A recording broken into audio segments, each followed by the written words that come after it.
welcome in Golf Week senior writer Beth Ann Nichols. Biff, great to see you. Let's start with Ashleigh, who earlier this year also won the AIG Women's Open. What do you make of this season?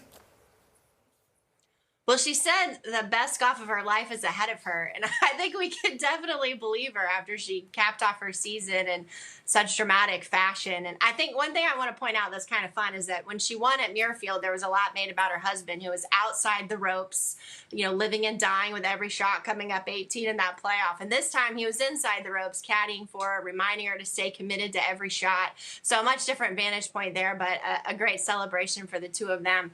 You know, Ashleigh said in the winner's press conference that her parents put her on a plane when she was 13 years old and sent her from South Africa to Australia to play in the Jack Newton all by herself. And I think that was a reminder to us that Ashleigh Simon, as she was before she was married, was a phenom back in the day. And so it's just wonderful to see her game fulfilling on all this promise that she showed as a youngster. And I really think Ashleigh's a great big picture thinker. I think she's going to be a tremendous mentor for years to come for a lot of young South African players, because she's seen the highs and the lows.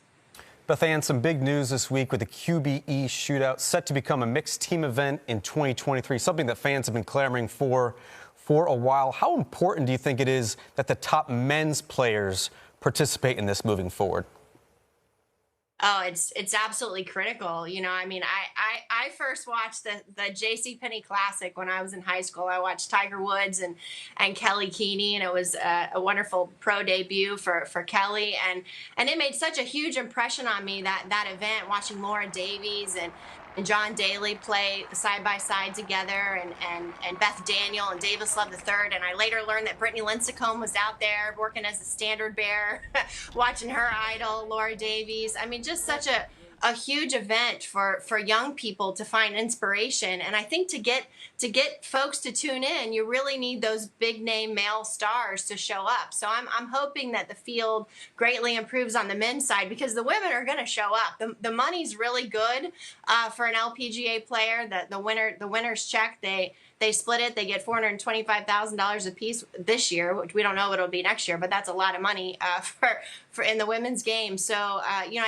I'm hoping that top male players will think about their daughters, they'll think about their sisters, they'll think about all the friendships that they've made in junior golf along the way and college golf, and will say, you know what, maybe I was going to shut it down early, but I want to play in this one. Well said. Hopefully the fellas answer that call. Let's get to the LPGA Q Series. Beth Ann, what stood out to you so far? Well, it's really interesting because this is the first year that in order to tee it up in the final stage, you had to turn professional. So we saw 6 amateurs turn professional, and 5 of those amateurs that newly minted pros made the cut and advanced into the second week. And among those players, we had Ashley Lau, who played for Michigan, and Valerie Plata from Michigan State. So 2 fifth-year seniors.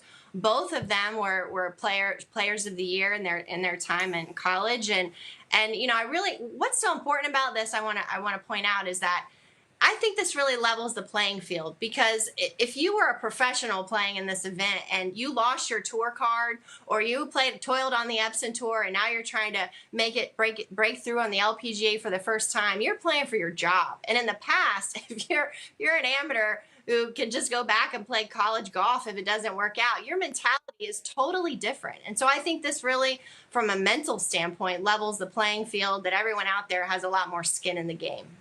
Keeping with the college theme, Beth Ann, the NCAA Women's Championship is expanding the field from 24 to 27 teams. Do you think this goes far enough, and what impact do you think it'll have? No, it really frustrates me, right?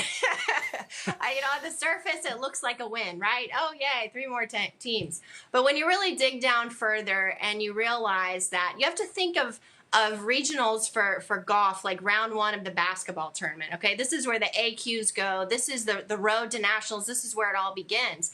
And the NCAA already allocates the fact that there are more men's teams than women's teams in regionals. In other words, there are 81 teams that advance to regionals, and for the men, and 72 that advance for the women. And then after that, in other championships, in other sports, when you go to the next step, the championships mirror each other for men and women. So I see no reason why there shouldn't be 30 men's teams and 30 women's teams at the finals. And this has opened up a big can of worms because you can't evenly divide 6 into 27. So there's going to be a lot of controversy in terms of how many, which teams, how many teams advance out of each region, who gets to go to each region, what's the strongest region. And it's just totally unnecessary. They need to hopefully the women's committee needs to make another recommendation to the championships oversight committee, and they need to get this fixed before May so we don't have to talk about it anymore. Beth Ann, real quick, Ann Van Dam, known as one of the longest hitters in the game, is stepping up for a colleague. What should we know?